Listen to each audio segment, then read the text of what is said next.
Assalamualaikum warahmatullahi wabarakatuh. Waalaikumsalam warahmatullahi wabarakatuh.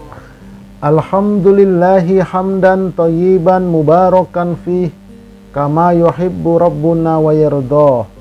Ashhadu an la ilaha illallah wahdahu la syarikalah wa ashhadu anna Muhammadan abduhu wa rasuluhu la nabiyya ba'dah. Amma ba'd. Sahabat-sahabat santri pesantren virtual Pondok Salat yang dirahmati oleh Allah Subhanahu wa ta'ala, tiada kata yang pantas untuk senantiasa kita ungkapkan pada malam hari ini kecuali puji dan syukur kehadiran Allah Subhanahu wa ta'ala dengan melafazkan kalimat hamdalah, alhamdulillahi rabbil alamin.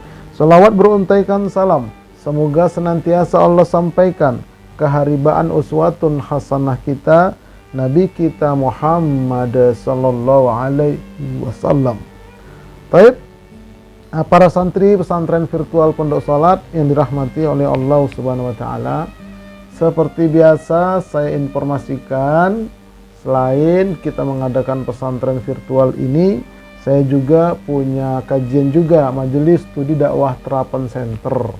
Nah, dalam bentuk ini rekaman-rekaman tausiah kajian-kajian saya itu saya buatkan channel. Nah, nama channelnya Ustadz Arifin Purba Official. Nah, kalau mau mencari kajian-kajiannya, tambahkan di belakang official itu misalnya langkah-langkah mengenal Allah. Enter, nanti akan keluar, nampak dia dalam bentuk PowerPoint begini. Mau mencari misalnya habluminallah, hablumminannas, setelah official tulis enter, nampak dia. Mau mencari tentang bagaimana sih membagi harta waris, tulis di situ, enter, kelihatan. Dan seterusnya apa aja tanya, yang terpikir yang mau kita ketahui ya, tuliskan di situ. Ustadz, panjang ya videonya? Ya memang panjang karena dia lengkap.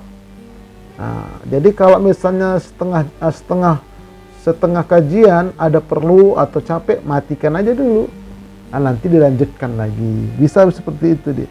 Dan saya tidak tertarik ya bikin ceramah itu, pidato itu 2 menit, 3 menit, itu nggak mendidik. Cuman pemberitahuan aja. Jadi nggak bisa membentuk kita dia. Nah, kalau kita kaji gini kan kita paham.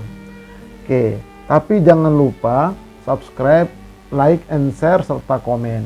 Mudah-mudahan itu menjadi sodakoh jariyah. Jadi kalau mendukung, menyebarkan ya dakwah itu pahalanya besar. Ya, pahalanya besar.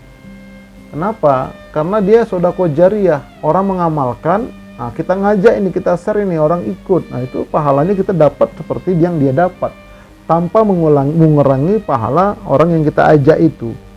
Nah, itu yang menjadi motivasi saya juga dalam berdakwah. Mudah-mudahan saya, keluarga saya dapat pahalanya, karena kita sedang mendukung dakwah. Oke, taib. Nah, jadi sekali lagi selalu saya ingatkan untuk kita semua, bahwa mau ke surga, mau ke neraka itu kita tentukan dari dunia ini, ya, bukan ditakdirkan. Oh, kamu untuk apa capek-capek ibadah Ustadz, kalau nanti kita ditakdirkan masuk neraka, itu salah itu. Ya, jadi masuk neraka, masuk surga itu pilihan sekarang. Seseorang itu, setiap orang ada potensi masuk surga 100%, tapi ada potensi masuk neraka 100%. Nah, makanya di dunia ini kita pilih ke surga. Ini kata Nabi, "Wa man salaka tariqan yaltalmisu fihi ilman sahalallahu lahu bihi tariqan ilal jannah." Barang siapa menempuh jalan untuk mencari ilmu, maka Allah akan memudahkan jalan ke surga baginya. Tuh, salah satunya ini kita ikut taklim begini, kajian lewat Zoom begini. Nah, ini luar biasa ini. Jadi kemajuan zaman, teknologi zaman kita gunakan untuk hal yang positif. Iya, mereka mengadakan acara masalah keduniaan, mereka pakai Zoom meeting, rajin-rajin itu. Nah, kenapa kita dakwah tidak? Nah, makanya kita gunakanlah peralatan ini untuk dakwah. Insyaallah ya, banyak manfaatnya. Baik. masuk kita kepada sholat zohir. Ya, sekarang kita sholat zohir. Sholat batin, nah nanti belakangan dia. Sekarang sholat zohir dulu. Bagian pertama. Nah, subtemanya itu tentang bersih, rapih, indah, wangi. Nah, itu pula. Jangan bersih, rapi, indah, wangi ketika mau kondangan. Nah, itu kadang-kadang kan kita begitu. Satu hari ini misalnya ada kondangan 3 kali.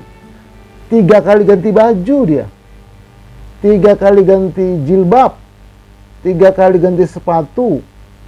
3 kali pakai minyak wangi. Tapi kalau mau sholat, nggak pernah seperti itu. Itu nggak benar.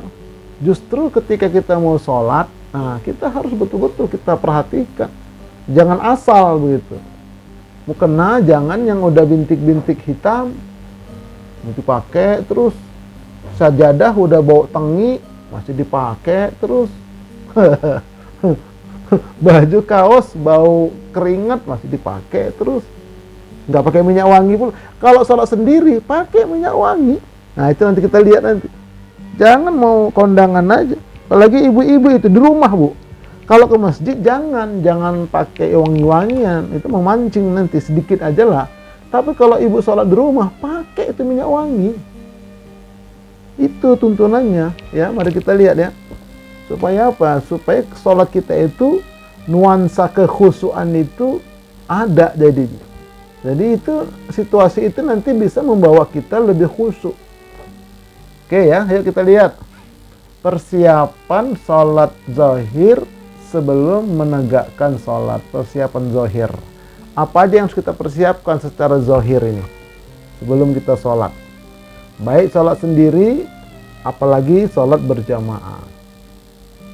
Ya, jadi kita lihat kesucian lahiriah merupakan syarat penting untuk beribadah, khususnya sholat. Nah itu, oh penting sekali suci lahiriah, ya suci zohir, penting itu. Nah, kenapa? Karena kesucian lahiriah itu merupakan wasilah atau sarana untuk meraih kesucian batin. Nah itu pula. Jadi ciri-ciri batin orang itu suci, salah satunya adalah zohirnya suci, penampilannya suci, rapih. Nah itu ciri-cirinya itu diantaranya. Ya. Zohirnya rapi, nah, penampilannya rapi, itu menunjukkan batinnya pun rapi, suci. Itu dikehendaki dalam syariat. Oke ya. Nah, mari kita lihat. Menjaga kebersihan, kerapihan, keindahan, dan wangi sebelum kita menegakkan sholat adalah adab dan sunnah yang sangat ditekankan dalam Islam sebagai bentuk penghormatan saat menghadap Allah. Nah itu pula. Jadi kalau kita mau menghadap Pak Camat, rapi kali kita.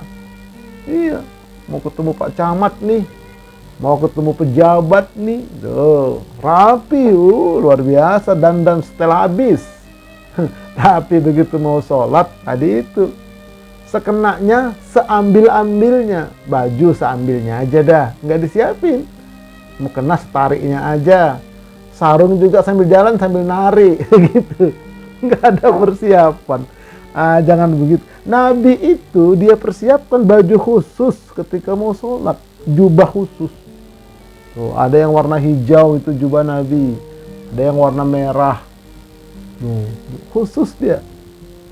Nah ini ya, jadi ini kebersihan, kerapian ini harus kita betul-betul perhatikan. Nah ini dia, perhatikan dan kita amalkan dia. Kebersihan badan dan pakaian ini disunnahkan untuk mandi sebelum sholat, terutama sholat Jumat, sholat Id. Itu kan sudah kita kaji dulu, ya. Ketika mau sholat Jumat itu, pas hari Jumat itu disunahkan kita mandi Jumat, mandi Idul Fitri dan Idul Adha, itu disunahkan. Kemudian memastikan tubuh bersih dari hadas, ya, hadas kecil, hadas besar. Nah, itu nanti kita ada tema tersendiri nanti ya, hadas-hadas itu ya. Yang penting yang jelas kita harus bersih badan kita dari hadas. Tuh, itu hadas ini artinya tidak terlihat dia. Serta pakaian harus bersih juga nanti pakaiannya, pakaian bersih dari najis. Nah, ya, pakaian itu harus bersih dari najis. Maka nanti cara membersihkan najis itu bagaimana, nanti ada caranya. Hati-hati nanti ya, misalnya di rumah kita itu ada anak kecil umur setahun, umur 2 tahun, umur 3 tahun. Jadi dia kan pipis di celana itu. Pipis di celana kemudian dicampur sama kain atau pakaian orang dewasa. Campur, masuk ke mesin cuci, disiram air, itu najis semua itu. Nanti ada caranya nanti ya, pertemuan berikutnya. Gak boleh begitu, makanya sholat gak diterima. Orang sholat bawa najis. Karena bercampurnya itu kurang dari 2 kulah airnya. Itu nanti ya, ke depan nanti kita akan dalami itu. Ini gambarannya dulu, kerangkanya dulu. Nah, kemudian kerapihan atau berhias. Umat Islam dianjurkan memakai pakaian terbaik dan tampil rapi saat beribadah, terutama sholat ya. Karena Allah Maha Indah dan mencintai keindahan. Tuh, jadi dandan dulu kita kalau mau sholat, karena mau menghadap. Iya tadi kalau kita mau menghadap Pak Camat aja begitu kita setel habis. Kenapa kita mau sholat nggak setel habis? Boleh nggak Ustadz mau sholat kita itu pakai bedak, kalau perempuan ya pakai bedak, pakai bincu, pakai celak. Boleh, tapi wudhu dulu. Nah itu nanti ada wudhu dulu dia yang benar, baru dia rapi gitu. Kok dandan mau kemana? Mau sholat? Di mana? Di rumah.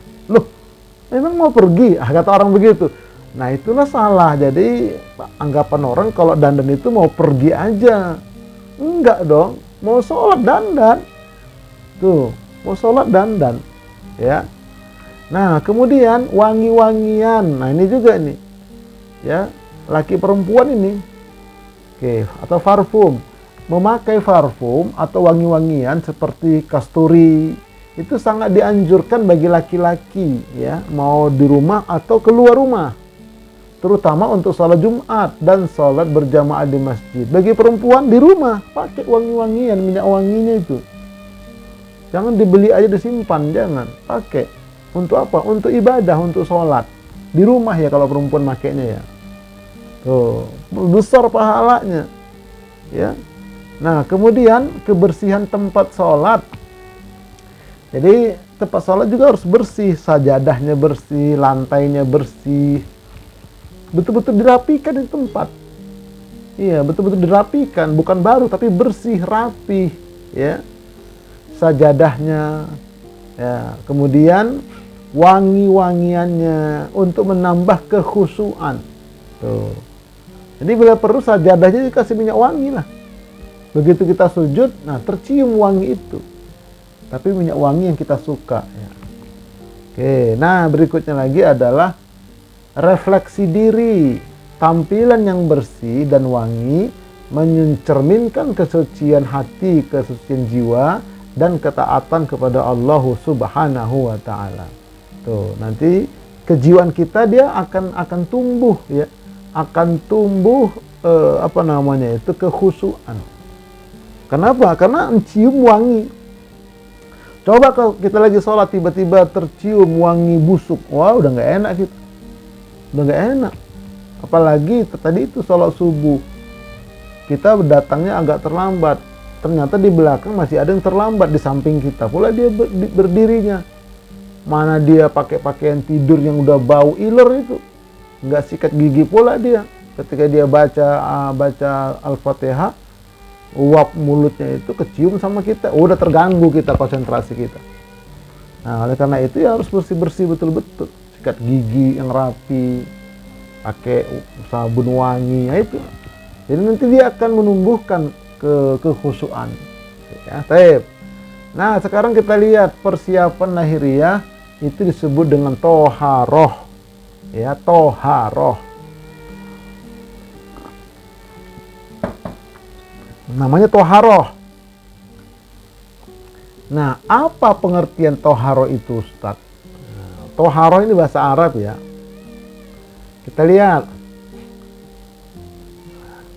Toharoh menurut bahasa artinya an-nazofah atau bersih. Nah, makanya ada sebutan itu an-nazofatu minal iman.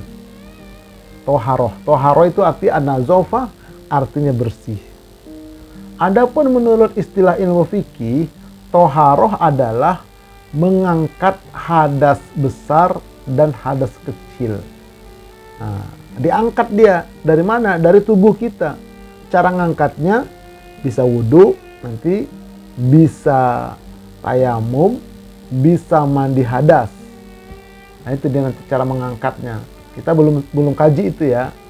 Ini baru kerangkanya ini.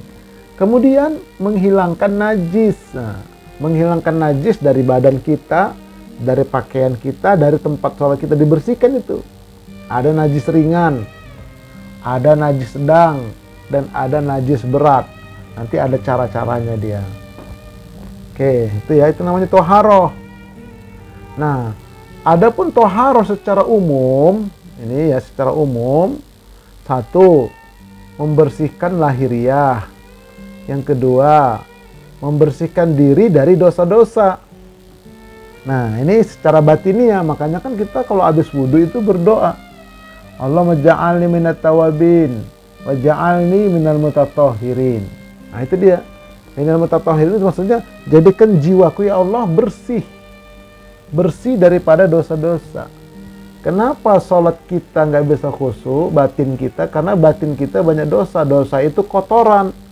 Kotoran dibawa sholat, ya nggak bisa khusyuk. Nah, itu kalau secara batin ya. Makanya nanti dosa-dosanya dibersihkan dengan taubatan nasuha. Caranya mana Ustadz? Nah, berkunjung ke channel saya tadi, Ustadz Arifin Purba Official, tambah di belakangnya taubatan nasuha, muncul dia. Itu yang kedua. Yang ketiga, membersihkan kolbu dari segala penyakit-penyakit kolbu. Nah, itulah penyakit-penyakit kolbu itu, ya iri, dengki, tamak, rakus, pelit, medit, buntut kasir, korek, semelekehe, macam-macam lah itu. Ya, ria, ujub, takabur, itu semua adalah penyakit-penyakit kolbu. Kalau itu ada dalam diri kita, dalam jiwa kita, dibawa sholat, maka sholatnya nggak bisa khusyuk. Nah, itu nanti secara dalam ya. Belum, jauh itu masih jauh. Tuh, harus dibersihkan. Tuh. Nah, kemudian yang keempat, membersihkan akal dan kolbu dari segala bentuk kesyirikan. Nah, ini ada syirik asgor nanti ya, ada syirik khafi, ada syirik akbar. Itu harus dibersihkan semua. Baru kita bawa sholat. Inilah toharoh secara umum. Secara toharoh ya, bersih zohirnya, bersih batinnya. Yang kita akan kaji pada pertemuan ini ke depan adalah tentang membersihkan lahiriah. Ya. Oke. Nah, bagian A, badan, pakaian, dan tempat harus bersih, rapi, indah, dan wangi. Apa dalil-dalilnya Ustadz? Kita lihat. Bersih badan, pakaian, dan tempat. Ini dalilnya. Ya. Kita lihat terjemahannya dulu.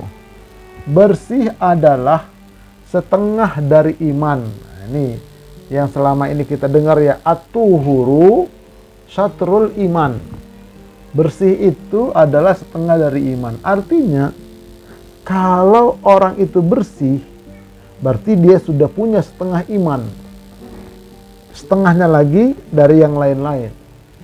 Tuh. Tapi kalau orang itu nggak bersih zohirnya, nggak bersih batinnya, berarti nggak punya iman. Berbahaya itu. Karena bersih itu setengah dari iman. Kemudian alhamdulillah memenuhi timbangan. Tuh. Jadi kalau kita sering zikir alhamdulillah, alhamdulillah, alhamdulillah, nanti di akhirat timbangan pahala kebaikan itu penuh. Dia penuh, dia makin berat. Jadi pahala.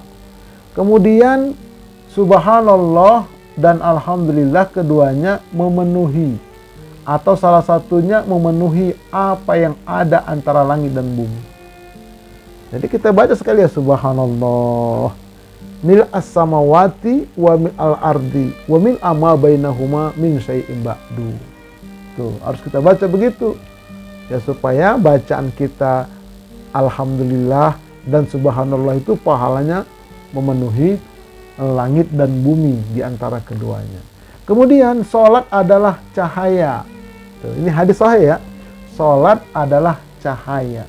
Kalau sholatnya benar, ya, memenuhi syarat-syarat, maka sholat itu cahaya, dapat menerangi dirinya dari dunia sampai akhirat. Sedekah adalah petunjuk. Nah, kalau kita mau mendapat petunjuk, rajin-rajin sedekah, maka hidayah akan selalu kita terima. Kesabaran adalah sinar. Nah, ini pula. Jadi, kalau kita mau bersinar, sabarlah kita. Akan bersinar diri kita. Dan Al-Quran adalah hujjah untuk amal kebaikanmu. Maksudnya adalah hujjah, dalil, ya, untuk amal kebaikanmu. Dan hujjah atas amal kejelekanmu juga sebagai dalil untuk menyatakan bahwa ini amalan jelek. Setiap manusia adalah berusaha, maka ada orang yang menjual dirinya sehingga membebaskannya atau menghancurkannya. Itu. Jadi ada orang menjual diri dia. Nah, kadang-kadang ya dia bisa membebaskan dirinya kembali, tapi kadang-kadang ada orang yang menjual dirinya, menghancurkan dirinya.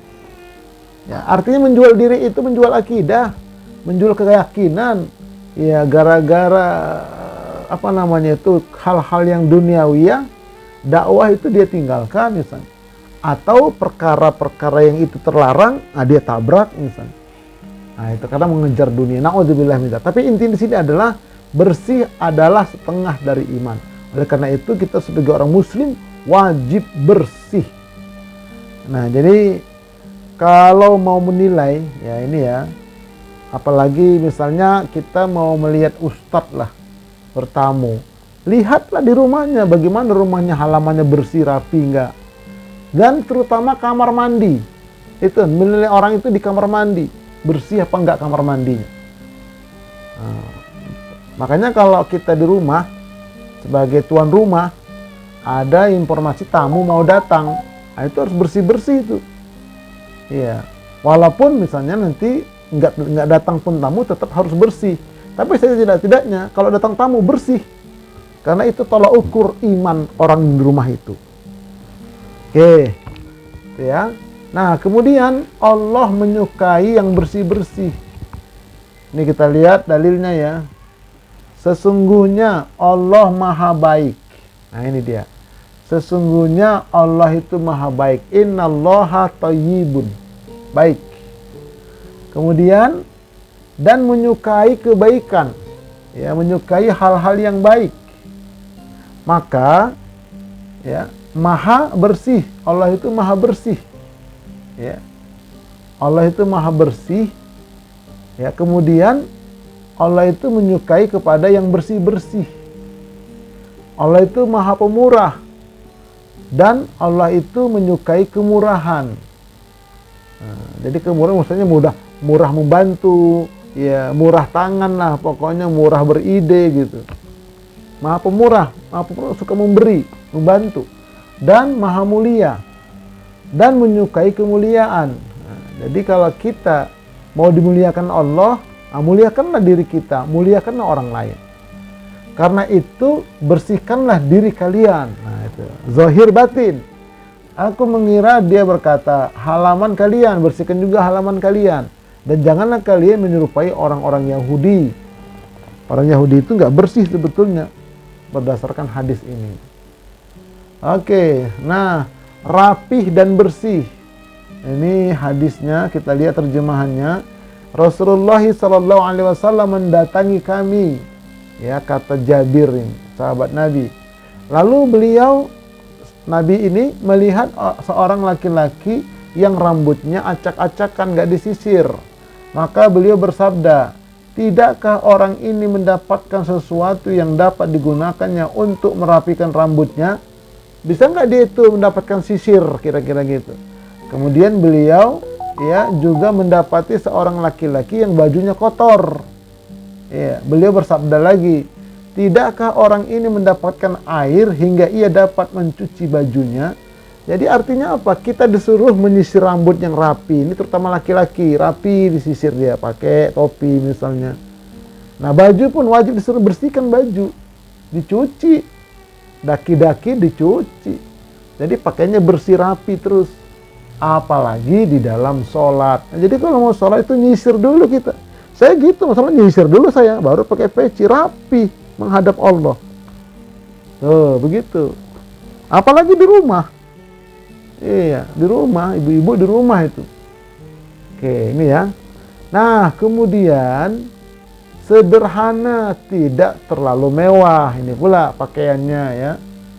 Nih, sebutkan dalam hadis, barang siapa meninggalkan pakaian mewah karena merendah kepada Allah, padahal ia mampu, maka Allah akan memanggilnya pada hari kiamat di hadapan semua makhluk, hingga ia mempersilahkan untuk memilih pakaian dari perhiasan mana saja yang ia mau. Nah ini hadis ini ya. Jadi kata Nabi, barang siapa meninggalkan pakaian mewah ya, karena merendah kepada Allah, padahal ia mampu beli pakaian mewah, tapi dia nggak mau. Jadi bersih itu nggak mesti mewah ya.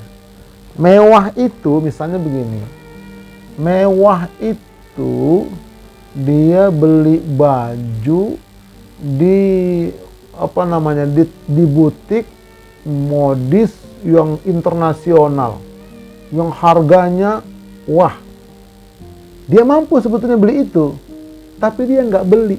Dia yang pakai yang sederhana, bagus memang udah bagus, tapi nggak berlebihan bagusnya, ya pertengahan lah, udah bagus. Nah, dia pakai yang itu. Nah, nanti di akhirat kata Nabi akan diberikan kepada dia, dipersilahkan untuk memilih pakaian-pakaian perhiasan mana saja yang ia mau di akhirat sana. Nah, jadi jangan mentang-mentang mampu beli pakaian mewah, dia beli mewah banget di depan orang-orang, jangan. Apa aja nggak boleh, mobil terlalu mewah, motor terlalu mewah, pakaian tidak boleh. Walaupun mampu dia. Nah, ini teguran ya. Jadi biarpun nggak mewah, asalkan bersih, rapi, indah, itu dia. Baru boleh, baru, tapi nggak boleh terlalu mewah. Itu intinya. Batasan mewah ya bisalah kita menghitung-hitung sendiri menurut kapasitas diri kita. Oke, nah sedikit lagi, berniat mensyukuri nikmat Allah. Innallaha yuhibbu ayyara athara ni'matihi ala abdi. Rasulullah sallallahu alaihi wasallam bersabda, sesungguhnya Allah senang bila melihat bekas nikmatnya itu yang diberikan kepada hamba. Senang Allah melihat hambanya itu memakai apa yang sudah Allah berikan kepadanya. Nah, kalau kita dikasih orang, dibelikan orang sesuatu yang bagus, pakai, tunjukkan. Iya, jangan disimpan-simpan, pakai aja. Yang ngasih juga senang, apalagi Allah. Allah suka kalau kita memakai itu dalam rangka mensyukuri nikmat. Tahadus binikmah namanya, mensyukuri nikmat. Jangan disimpan-simpan, pakai aja. Sayang, jangan sayang. Nanti kan itu kan sesuatu yang baru, karena sekarang kalau 5 tahun ke depan udah nggak baru walaupun nggak pernah dipakai. Di situ prinsipnya itu ya. Makanya begitu ada yang baru dikasih orang atau kita dapat beli yang tidak terlalu mewah, pakai, karena Allah itu suka ketika orang itu memakai itu artinya mensyukuri nikmat. Nah itu ya. Oke, nah kemudian kalau dia ke masjid itu harus pakai penampilannya bagus atau indah. Nih hadisnya, tidak akan masuk surga orang yang di dalam hatinya, dalam kolbunya terdapat seberat biji sawi dari kesombongan. Ada sombong kecil banget dalam kolbunya, nggak masuk surga. Seorang laki-laki bertanya, sesungguhnya laki-laki menyukai apabila baju dan sendalnya bagus. Ya Rasulullah, Apakah itu termasuk sombong? Nah itu, ada orang bajunya bagus, sendalnya bagus, ya Rasul, nggak mewah banget tapi bagus, baru. Nah, apakah itu sombong ya Rasul? Kata sahabat. Apa beliau jawab? Nabi jawab, sesungguhnya Allah itu bagus, menyukai yang bagus. Allah itu indah, menyukai yang indah. Kesombongan itu adalah menolak kebenaran dan meremehkan manusia. Jadi kalau kita pakai yang bagus-bagus, itu Allah itu suka. Ya, bukan sombong itu. Bukan sombong karena ada memang dan kita mampu beli itu. Sudah kita tunaikan dulu infak zakatnya. Nah, kalau sombong itu kata Nabi adalah orang menolak kebenaran dan yang meremehkan manusia. Menolak kebenaran itu misalnya ini loh dalilnya. Untuk apa dalil? Dikit-dikit dalil, dikit-dikit dalil. Dalil kok dikit-dikit. Nah, gitu. Ada orang yang seperti itu. Menolak dalil, itu sombong namanya itu. Sombong. Juga meremehkan manusia. Siapa sih kamu? Nah, itu sombong. Itu nggak masuk surga. Kalau nggak dibersihkan itu, ya batinnya nggak dibersihkan dari kesombongan itu. Oke, nah kemudian ini perintah Allah. Ya bani Adam, khudzu zinatakum 'inda kulli masjid. Artinya, wahai anak cucu Adam, pakailah pakaianmu yang indah di setiap masuk masjid. Nah ini perintah. Ya. Jadi kalau mau ke masjid artinya kalau mau sholat pakai yang indah. Mau sholat ke masjid kek atau sholat di rumah kah, pakai yang indah. Iya. Ya, jangan disimpan-simpan terus dipakai lagi kondangan atau acara. Jangan, pakai aja. Nah, bila seru digilir dia. Pakai ini, gantung lagi, pakai ini. Terus ketika sholat kita, ibadah kita, yang indah-indah dia pakai. Nah itu bentuk syukur ya pada Allah. Nah jangan memakai kaos oblong, apalagi ke masjid kaos oblong, bolong-bolong, bawa perengus, kaos partai, apalagi kaos partai. Dari belakang orang tengok, ini partai ini yang bikin hancur negara ini gitu. Orang-orang nggak bener, habis kita orang kan, padahal lagi sholat itu dia pandang partai itu. Nah ini apalagi pakai tidur malam tadi, jangan dipakai lagi pagi-pagi sholat, ganti kalau perlu. Apalagi yang ada iler ya. Nah, pakailah yang terbaik dan yang terindah ketika akan ke masjid atau musola. Apalagi hari Jumat, pakai jas, ya, jas waktu akad nikah dulu pak. Masih bisa, masih muat nggak? Oke, indah dengan menyingkirkan ranting pohon. Pada satu ketika ada seseorang yang melewati sebatang ranting pohon yang menjuntai ke jalan. Jadi di jalan umum ada pohon, dia menjuntai ke jalan, gak enak ditengok. Kadang-kadang mengganggu orang. Saya akan menyingkirkan ranting pohon ini agar tidak mengganggu kaum muslimin yang lewat. Akhirnya orang tersebut di akhirat dimasukkan ke dalam surga. Gara-gara menyingkirkan itu. Nah, jadi pohonnya pohon umum ya, bukan pohon orang. Kalau pohon orang harus kita izin sama dia.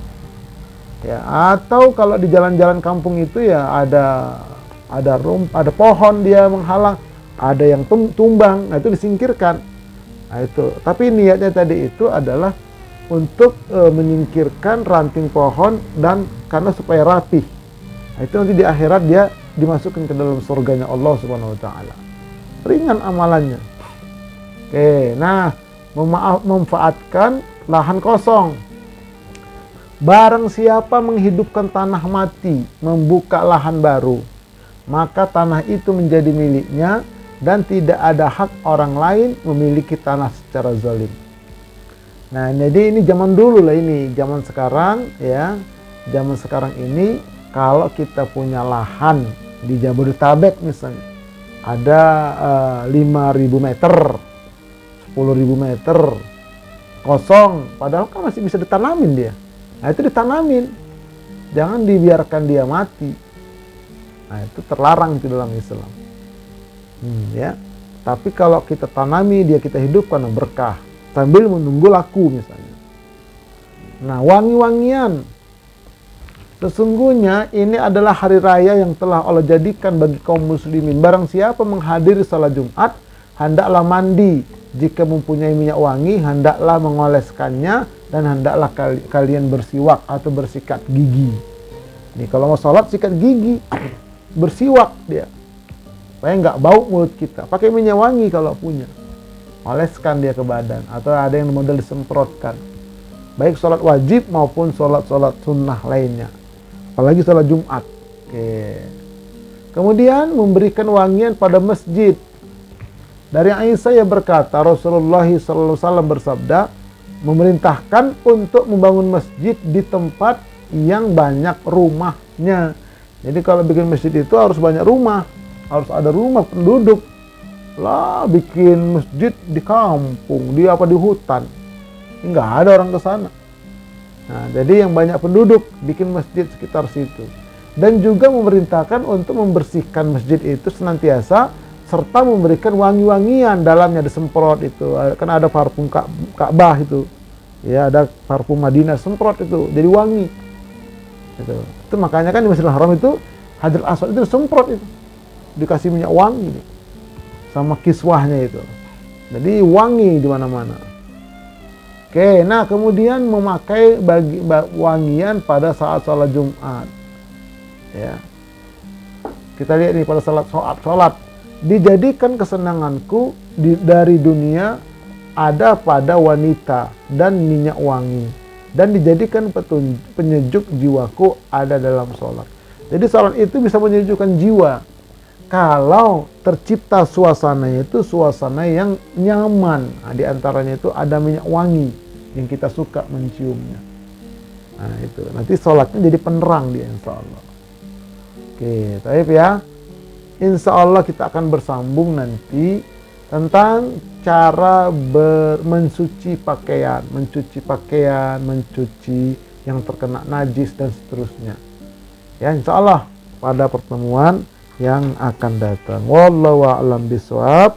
Kita lanjutkan dengan tanya jawab, tapi saya tutup dulu dengan Assalamualaikum warahmatullahi wabarakatuh.